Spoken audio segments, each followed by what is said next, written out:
My name is Ricard, project manager with Caliagua. I've been in the construction industry about 5 years now, pretty much my whole career with Caliagua. Before that, I held intern positions at other companies, nothing significant. I worked for a home builder for a little bit, totally different than what we do now.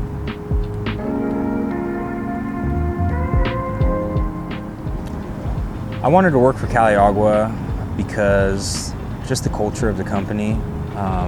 The first time I met Gus and Corey in the office, I just had a good feeling.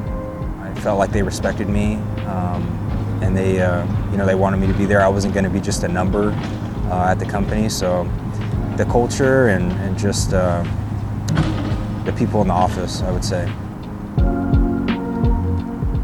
My skills and qualifications, one would be my education. I studied construction management in college, which helped me and taught me the basics. And then just my experience working with Caliagua. I worked as a project engineer for several years. I learned a lot from Corey and Gus, just talking to the field guys, talking to our subcontractors, trying to pick up all the knowledge that they had along the way.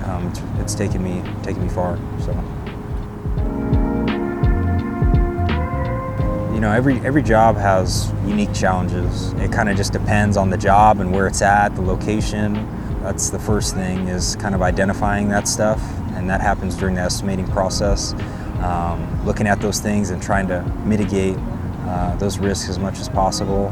Other than that, a lot of it's done in the pre-construction, reviewing your subcontracts and purchase orders, making sure that those are ironclad, that there's no scope gaps or things that slip through the cracks. And then, just planning, trying to plan ahead. You want to find the hiccups, before they find you, trying to stay ahead of anything like that. Communication in itself is very important, especially in this position. You're dealing with a bunch of different parties and trying to kind of bring everyone together so that you can get the job done.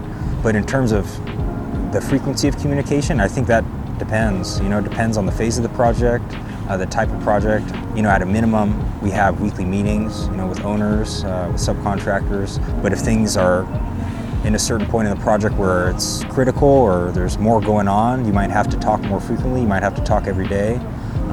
So it just kind of depends.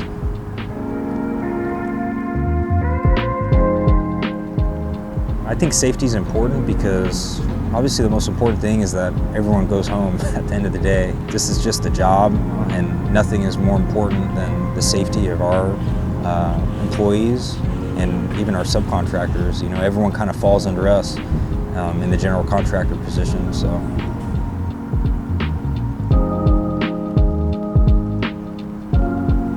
I guess what haven't I learned since working here? I started working here when I was in school, actually, and I learned more here than I ever did in the classroom, from the scheduling to the estimating, document control, job costs, reports. I learned how to do all that from Gus and Corey, so I owe it to them for kind of where I'm at and what I've learned so far.